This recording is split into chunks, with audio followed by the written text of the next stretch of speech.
I did development the Gaujabani, I did development the Torkani, I development the compromise to and the Kaya Sahi say,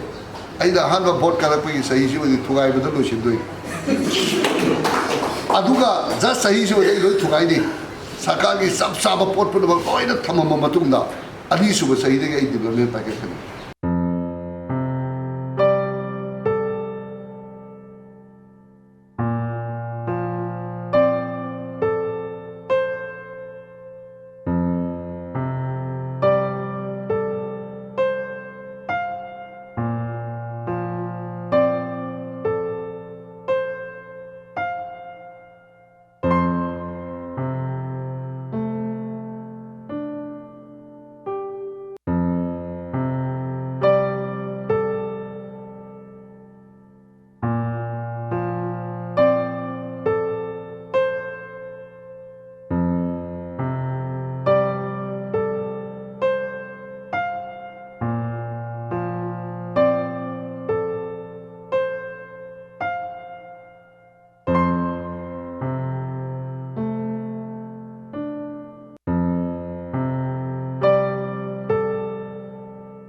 Municipal Council, the councillors in Khandarabagi Tungda, Moirang MLA, councillors in Amuktan Pamin, Nanavagi, Nasi program Laubada, Tamoda Hajab, Tamonia Biraga, Nasi Pam Min Riba Sigi, Hangai Natasena, Council Harauze, Darkar Riba, Kwakta Municipal Council, Amadi Gram Patsaita, Magic Development, the Craswan Tarif Singizu, Nasita Mogima, the Korean Biraga, development in Karafagahan Navagi, some Kwakta Municipal Council, the River Market, see Manunda Market later, Mapanda Tingandana, Stol Marina, Tingandan later, Masi Matangzu, Masina Maram Waraga, Handra, Maning the Lariba, the Saita, Hanagi Ariba, Lariba, see Honorable Na, Mutang, Midian Kambiraga, Masi Construction Tawaya, Bagi. Lambi amtang ekoi mahut department da sembi nana beso ekoi council ge maikai da appeal tawri all Kwakta gi oina Kwakta asi development karamain purakada ge karam tawda ge haibe ge wakhalon da ahallaman jingna yam wana hotnaraga Kwakta gi youth association haina masagi lamdam masagi mafam su leijaba asi masu ekoi gi building asi mangdana leire hali segai dana ya manipur gi asu luraba tanja sida ekoi gi asin makayabu Aigi Ramdam, Aigi Yesigi, Manung the Labour Municipal Council, Kwakta Municipal Council, Mahakim Maramdam Nahili, I do not. In time, the Ecogi fixed timing that Amonas of Virakagi Damata, and I later now Ecogi welcome to Jadi constituency, Asigi Sena, Ecogi Tamona, Ecogi Honorable Natori Iva, Takna Tama, Anigi, Manung the Torakli, but Tabuksida, Ecogi councillors in Manunda, caretaker councillors in Manunda, Sumnagi, Kanagumba party, Amada Later Magasu, Haujiksi, Aikogi, Honorable Gi, Habuk, Thoramsida, Apian Boiva, Mari Maramoidana, Aiko Municipal Council, caretaker councillors in Amazon person, Hamaga, staff in Hamaga Matunda, Aikogi, Honorable MLC, Moirang, Gilamutadishena, Adum Lava. How do you like Lady Buck in the Pushing Manunda? I could minorities who wait about the Kwakta, the Matadi money, and I have the Hyman Batoklo and the Municipal Council in the Kandaraga, assistant Thank you. Nasi Moirang Kendragi, Oiba, MLA, Tamusanti, Nasi, Adukimatic Tawayana, development of Wada, Adukimatic, Postly Tawangamba, Amakta Toktriba, development of Adukimatic Harauze, Ekogi, Kwakta Municipal Council area da development tawgadaba award basaruk kaya sin tamona ngasi engsan biraga mapung phan nangagi damakta tamoda ningsinjare ngasi award pana thallaba Ekogi Kwakta Municipal Council bank laitaba street vendor singi ngasi marketing mapung phana phambada khudong zadaba oiba sugumba kaya lairiba singsi tamona engsan biraga development tawgada saruk yaminaraga Moirang Kendragi aduki matik saukhatpa Moirang Kendra oihanse tamoda ngasi haizare asi haraga matang asulusi aidi development da ngau jabani aidi development de dum torokani ai development de kenda compromise toroi adubo ai da hajani badi kala wo emele wona de program sem sai de ko de sem emele sima adu ai di madu to councilor bagi chair person bagi hak pi daga lai do madu ge hak mat de ipam lai ba caretaker government oisanu among oisanu Moirang Kendra any development torko matamda ai onda party ki wa laite ngasi mayam na wakhan chamana na party ki wakhan laite da ai opinion subaina ai na su mayam puno the party ko wakhan laite vote obviously vote ni matam du na ma thadari mo pham na vote thadari dai ke to warung de to bu bo vote loi ma tu da ra ti to ga di madu de sab san ke ni chi ne na ye ni vote matam da vote to biyo ado vote loi ga ma tu da di vote to bi ga du development do chin bi ok si de thai je aduna sarkar gi lamghaina ai demarcation to thoge adu kana thelaga thamage ba phom phom do sarkar gi state level ni khanga lage adu kana madu noi gi council na sab sab phiri o lor ga go pibi ro adu kana ai nungmuda tim mama thara ga madu demarcation to le Kwakta sagala ku dai le ba adu ba chou ga ba youth development committee ba youth association Kwakta youth association gi building do kai no ji hai ba am si adu Kwakta gi ni su ka mo si bo na khoi ne samana bu kara ke do bum du an development aphabo re de no mya mana ba ya da ba kari ye du da ji to du no ek samagi to wai ma gi su da ba Kwakta aphabo gi oi ba aphabo nga to ba da kai do gi noi ma se to nga to da ra ji to na ka le si gi piom ji thom noi ro adu ne ide noi de ya ning du ai gi mi oi se no any ex abagi to ma ba gi wai ba gi su oi se no wai gi mi du na aphabo to ro de ai gi mi su aphabo du ni so ba mi gi mi na aphabo to ko da phai ye na hai ba ngam da ba nang na di kai dong ne su Kwakta gi num si ba di ko ro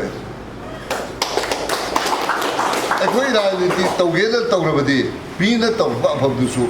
ai ji opposition di ai ru ke na te BJP da te ba ai ne bi ta ga li ba na ne modi ta ga li ba adu ba ai party da hanga bai ko da ai national president hanga jai khungam ne ba kai gi no da ai ma gi sarkar se pa mi ya ye da ai support to ra ai na support to ra bi na Narendra Modi ji na tauriba aphab poto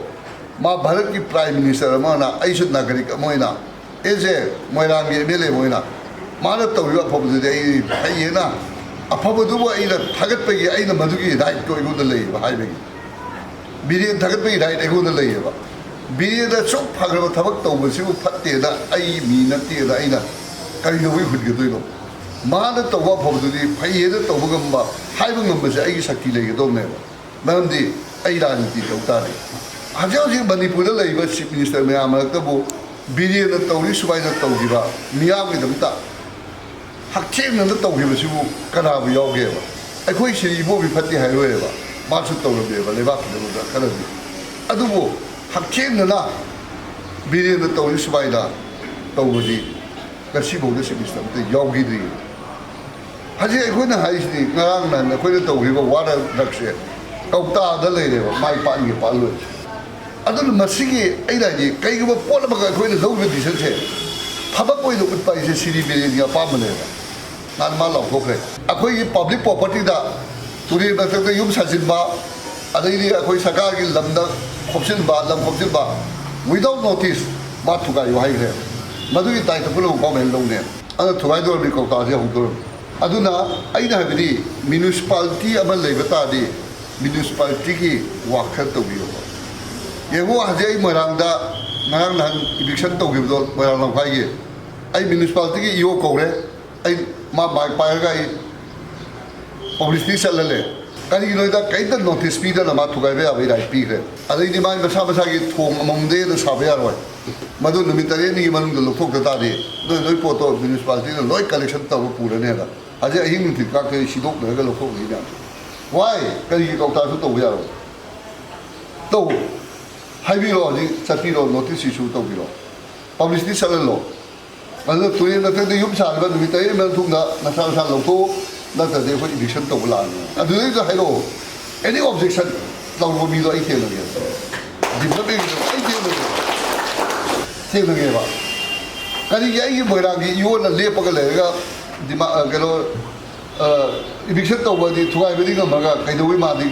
ꯅꯣꯏ ꯌꯣꯟꯗꯤ ꯀꯩ ꯉꯝꯃꯣꯏꯗꯅ ꯁꯦꯝ power ꯁꯦꯝ constitution ꯃꯈꯥꯗ ꯂꯩꯕꯅꯤ ꯑꯗꯨ ꯑꯣꯏꯇꯥꯔꯗꯤ ꯑꯩꯈꯣꯏ ꯊꯕꯛ ꯇꯧꯁꯦꯕ ꯑꯩꯈꯣꯏ ꯃꯨꯁꯂꯤꯝ ꯏꯆꯤꯟ ꯏꯅꯥꯎꯁꯤꯡꯒꯤ ꯆꯥꯆꯥꯒ ꯏꯕꯥꯏꯒ ꯑꯗꯨꯒꯥꯏꯗ ꯇꯧꯗꯕꯁꯦ ꯇꯣꯛꯑꯁꯦꯕ ꯗꯤꯕꯂꯞꯃꯦꯟꯗꯗꯤ ꯃꯁꯤ ꯋꯥꯔꯤꯁꯦ ꯇꯣꯛꯑꯁꯦꯕ ꯑꯩꯒꯤ ꯑꯣꯏꯅꯗꯤ ꯌꯥꯝ ꯐꯖꯩ ꯂꯧꯖꯕ ꯑꯗꯨꯕꯨ ꯃꯁꯤ ꯗꯤꯕꯂꯞꯃꯦꯟꯒ ꯃꯁꯤꯒ ꯆꯥꯟꯅꯗꯦ ꯗꯤꯕꯂꯞꯃꯦꯟ ꯇꯧꯁꯦꯗꯤ ꯊꯨꯒꯥꯏꯒꯗꯧ ꯂꯩꯗꯤ ꯆꯥꯆꯥ ꯀꯧꯊꯣꯛꯄꯤꯔꯣ ꯏꯕꯥꯏ ꯀꯧꯊꯣꯛꯄꯤꯔꯣ ꯍꯥꯟꯅ ꯗꯤꯕꯂꯞꯃꯦꯟ ꯂꯣꯏꯔꯒ ꯆꯥꯆꯥ ꯑꯃꯨꯛ ꯅꯤꯡꯁꯤꯡꯕꯤꯔꯣ ꯏꯕꯥꯏ ꯑꯃꯨꯛ ꯀꯣꯟꯕꯤꯔꯣ ꯑꯗꯨ ꯅꯠꯇ꯭ꯔꯗꯤ ꯑꯩꯈꯣꯏ ꯁꯤ ꯊꯕꯛꯁꯦ ꯇꯧꯕ ꯌꯥꯔꯣꯏ ꯑꯗꯨꯅ ꯍꯧꯖꯤꯛ ꯃ꯭ꯌꯨꯅꯤꯁꯤꯄꯥꯂꯤꯇꯤ ꯀꯥꯎꯟꯁꯤꯂꯔ ꯃꯌꯥꯝ ꯃꯤꯇꯤꯡ ꯇꯧꯕꯤꯔꯣ ꯍꯧꯖꯤꯛ ꯒꯣꯔꯃꯦꯟꯒꯤ ꯄ꯭ꯔꯣꯄꯔꯇꯤ ꯀꯥꯏ ꯀꯥꯏꯗ ꯂꯩꯔꯤ ꯀꯅꯥꯅ ꯏꯟꯀ꯭ꯂꯣꯖ ꯇꯧꯔꯤ ꯑꯩꯉꯣꯟꯗ ꯈꯪꯍꯟꯕꯤꯔꯣ ꯑꯗꯨꯒ ꯍꯥꯏꯔꯤꯕ ꯃꯐꯝ ꯃꯌꯥꯝꯗꯣ ꯏꯁꯇꯦꯠ ꯂꯦꯟ ꯑꯣꯏꯕꯗꯨꯅ ꯏꯁꯇꯦꯠ ꯂꯦꯟ ꯂꯣꯏ ꯊꯦꯠꯂꯒ ꯊꯝꯃꯒꯦ ꯑꯗꯣ ꯑꯩꯈꯣꯏ ꯗꯤꯕꯂꯞꯃꯦꯟꯒꯤ ꯄ꯭ꯂꯥꯟ ꯇꯧꯔꯁꯦꯕ ꯑꯗꯨ ꯅꯠꯇ꯭ꯔꯒꯗꯤ ꯀꯧꯇꯥ ꯅꯣꯡꯃꯒꯤ ꯁꯨꯝ ꯆꯞꯁꯤꯜꯂꯛ ꯀꯧꯇꯥꯗ ꯗꯤꯕꯂꯞꯃꯦꯟ ꯇꯧꯅꯤꯡꯉꯥꯏ ꯀꯩ ꯂꯩꯔꯔꯣꯏ ꯑꯗꯨꯅ ꯍꯧꯖꯤꯛ ꯑꯩꯈꯣꯏ ꯃꯥꯔꯀꯦꯠ ꯑꯊꯨꯕ ꯃꯇꯝꯗ ꯁꯥꯅꯕ ꯇꯧꯁꯤ ꯒꯣꯔꯃꯦꯟꯒꯤ ꯄꯩꯁꯥ ꯂꯩꯇ꯭ꯔꯁꯨ ꯑꯩꯈꯣꯏ ꯄꯤ ꯃꯣꯗꯦꯜꯗ ꯃꯥꯔꯀꯦꯠ ꯁꯥꯕꯗ ꯀꯩ ꯄ꯭ꯔꯣꯕ꯭ꯂꯦꯝ ꯂꯩꯇꯦ ꯑꯗꯨꯕꯨ ꯀꯥꯎꯟꯁꯤꯂꯔꯁꯤꯡ ꯆꯞ ꯃꯥꯟꯅꯕ ꯑꯃ ꯆꯪꯉꯦꯕ ꯄꯣꯂꯤꯇꯤꯛꯁ ꯇꯧꯕꯤꯔꯛꯀꯅꯣ ꯃꯇꯝꯗꯨꯗ ꯅꯣꯏꯅ ꯄꯣꯂꯤꯇꯤꯛꯁꯁꯦ ꯇꯧꯔꯕ ꯍꯦꯛꯇ ꯇꯣꯛꯑꯦ ꯑꯗꯣ ꯑꯩꯅ ꯍꯧꯖꯤꯛ ꯚꯣꯠ ꯃꯇꯝꯗ ꯑꯩꯈꯣꯏ ꯄꯣꯂꯤꯇꯤꯛꯁ ꯇꯧꯁꯦꯕ ꯚꯣꯠ ꯂꯣꯏꯈ꯭ꯔꯗꯤ ꯗꯤꯕꯂꯞꯃꯦꯟꯗꯗꯤ ꯄꯣꯂꯤꯇꯤꯛꯁ ꯇꯧꯁꯦꯕ ꯑꯗꯨꯒ ꯑꯩꯅ ꯍꯥꯏꯁꯤꯅꯤ ꯅꯣꯏꯅ ꯑꯦꯅꯤ ꯚꯣꯠ ꯄꯤꯕꯗ ꯑꯩ ꯀꯩꯝꯇ ꯋꯥꯔꯧꯗꯦ ꯅꯣꯏ ꯑꯄꯥꯝꯕ ꯆꯠꯄꯗ ꯑꯩ ꯀꯩꯝꯇ ꯋꯥꯔꯧꯗꯦ ꯑꯗꯨꯒ ꯗꯤꯕꯂꯞꯃꯦꯟꯗ ꯄꯣꯂꯤꯇꯤꯛꯁ ꯍꯦꯛ ꯇꯧꯔꯕ ꯑꯗꯨꯗꯤ ꯑꯩ ꯆꯦꯜꯂꯦꯁꯦ ꯃꯁꯤꯃꯗ ꯑꯩ ꯀꯩꯗꯧꯉꯩꯗꯁꯨ ꯑꯩ ꯃꯗꯨꯗꯗꯤ ꯆꯦꯜꯂꯣꯏ ꯔꯥꯖꯅꯤꯇꯤꯗꯤ ꯑꯗꯨꯝ ꯃꯥꯏ ꯑꯄꯥꯝꯕ ꯚꯣꯠꯇꯤ ꯑꯗꯨꯝ ꯇꯧꯕꯤꯌꯨ ꯍꯌꯦꯡ ꯗꯔꯀꯥꯔ ꯂꯩꯀꯥꯟꯗ ꯑꯗꯨꯝ ꯇꯧꯕꯤꯌꯨ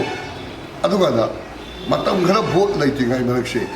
ꯁꯤꯗꯗꯤ ꯀꯧꯇꯥꯒꯤ ꯗꯤꯕꯂꯞꯃꯦꯟꯒꯤꯗꯃꯛꯇ ꯈꯪꯕꯤꯌꯨ ꯀꯧꯇꯥ ꯄ꯭ꯔꯖꯥꯒꯤꯗꯃꯛꯇ ꯈꯟꯕꯤꯌꯨ ꯇꯨꯡꯗ ꯍꯧꯔꯛꯀꯗꯕ ꯀꯧꯇꯥꯒꯤ ꯏꯆꯦ ꯏꯆꯟ ꯃꯌꯥꯝꯒꯤꯗꯃꯛꯇ ꯈꯟꯕꯤꯔꯒ ꯑꯩꯈꯣꯏ ꯋꯥꯈꯜ ꯆꯞ ꯃꯥꯟꯅꯅ ꯗꯤꯕꯂꯞꯃꯦꯟꯁꯦ ꯇꯧꯃꯤꯟꯅꯁꯦ ꯑꯗꯨꯅ ꯁꯤꯔꯤ ꯕꯤꯔꯦꯟꯅ ꯃꯅꯤꯄꯨꯔꯗ ꯑꯑꯣꯟꯕ ꯑꯃ ꯄꯣꯔꯛꯀꯦ ꯃꯅꯤꯄꯨꯔꯁꯦ ꯄꯤꯛꯑꯕꯁꯨ ꯃꯅꯤꯄꯨꯔ ꯁꯅꯥ ꯂꯩꯕꯥꯛꯁꯦ ꯍꯥꯟꯅꯒꯤ ꯁꯅꯥ ꯂꯩꯕꯥꯛ ꯃꯅꯤꯄꯨꯔꯗ ꯑꯣꯜꯂꯛꯅꯅꯕ ꯑꯗꯩ ꯑꯩꯈꯣꯏ ꯂꯩꯃꯤꯟꯅꯔꯤꯕ ꯏꯆꯤꯜ ꯏꯅꯥꯎ ꯃꯇꯝ ꯁꯥꯡꯅ ꯈꯨꯟꯗꯥꯃꯤꯟꯅꯅ ꯂꯩꯃꯤꯟꯅꯩ ꯑꯩꯈꯣꯏ ꯏꯆꯤꯜ ꯏꯅꯥꯎ ꯃꯔꯛꯁꯤꯗꯒꯤ ꯁꯤꯛꯁꯦꯞ ꯊꯥꯔꯛꯇꯅꯕ ꯃꯥꯅ ꯂꯧꯖꯔꯤꯕ ꯊꯧꯗꯥꯡ ꯑꯗꯩꯗꯤ ꯋꯥꯔꯣꯜꯗ ꯃꯗꯨꯒꯨꯝꯕ ꯑꯗꯩꯗꯤ ꯑꯩꯈꯣꯏꯒꯤ ꯒꯣꯔꯃꯦꯟ ꯑꯃ ꯂꯩ ꯍꯥꯏꯕꯒꯤ ꯏꯁꯥꯒꯤ ꯑꯩꯈꯣꯏꯒꯤ ꯍꯥꯟꯅꯒ ꯄꯔꯤ ꯄꯨꯔꯤꯅ ꯆꯠꯅꯔꯕ ꯂꯝꯕꯤ ꯇꯨꯔꯦꯟ ꯃꯊꯛꯇꯕꯨ ꯇꯨꯔꯦꯟ ꯃꯊꯛꯇ ꯌꯨꯝ ꯁꯥꯖꯤꯟꯕꯁꯨ ꯀꯔꯝꯕ ꯂꯩꯕꯥꯛꯇ ꯂꯩꯒꯦꯕ ꯑꯩꯈꯣꯏ ꯃꯣꯏꯔꯥꯡ ꯀꯦꯟꯗ꯭ꯔꯗꯅ ꯑꯌꯥꯝꯕ ꯉꯥꯛꯇ uyiyeꯕ ꯑꯗꯨꯅꯅꯦ ꯑꯩ ꯃꯣꯏꯔꯥꯡ ꯏꯍꯥꯟ ꯍꯥꯟꯅ ꯊꯨꯒꯥꯏꯕ ꯍꯧꯖꯔꯤꯁꯦ ꯑꯗꯨꯗꯅꯦ ꯑꯩ ꯃꯣꯏꯔꯥꯡ ꯃ꯭ꯌꯨꯅꯤꯁꯤꯄꯥꯂꯤꯇꯤ ꯑꯦꯔꯤꯌꯥꯗ ꯍꯥꯟꯅ ꯊꯨꯒꯥꯏꯖꯔꯤꯁꯦ ꯑꯗꯣ ꯅꯦꯛꯁ ꯃ꯭ꯌꯨꯅꯤꯁꯤꯄꯥꯂꯤꯇꯤ ꯑꯦꯔꯤꯌꯥ ꯀꯧꯇꯥ ꯅꯦꯛꯁ ꯄꯟꯆꯥꯌꯠ ꯄꯥꯏꯗꯧꯔꯤꯁꯦ ꯍꯟꯗꯛꯀꯤ ꯑꯩꯒꯤ ꯆꯍꯤꯁꯦ ꯑꯩꯅ ꯑꯍꯥꯟꯕ ꯚꯣꯠ ꯀꯥꯔꯛꯄꯒꯤ ꯆꯍꯤꯁꯤ ꯑꯣꯏꯅ ꯊꯨꯒꯥꯏꯕꯗ ꯂꯣꯏꯁꯤꯟꯗꯣꯏꯅꯤ ꯑꯗꯨꯒ ꯖꯁ ꯆꯍꯤꯁꯤ ꯑꯣꯏꯅ ꯑꯩ ꯂꯣꯏ ꯊꯨꯒꯥꯏꯅꯤ ꯁꯔꯀꯥꯔꯒꯤ ꯆꯞ ꯆꯥꯕ ꯄꯣꯠ ꯄꯨꯝꯅꯃꯛ ꯂꯣꯏꯅ ꯊꯝꯃꯕ ꯃꯇꯨꯡꯗ ꯑꯅꯤꯁꯨꯕ ꯆꯍꯤꯗꯒꯤ ꯑꯩ ꯗꯤꯕꯂꯞꯃꯦꯟ ꯄꯥꯏꯈꯠꯀꯅꯤ ꯑꯗꯨꯅ ꯑꯩꯅ ꯍꯥꯏꯖꯔꯤꯁꯤꯅꯤ ꯑꯩ ꯊꯥ 3ꯗ ꯉꯥꯏꯔꯤ ꯑꯩꯅ ꯊꯨꯒꯥꯏꯔꯛꯏꯁꯦ ꯑꯗꯣ ꯊꯥ 9 ꯋꯥꯠꯂꯦ ꯑꯩꯅ ꯊꯨꯒꯥꯏꯒꯗꯧꯕ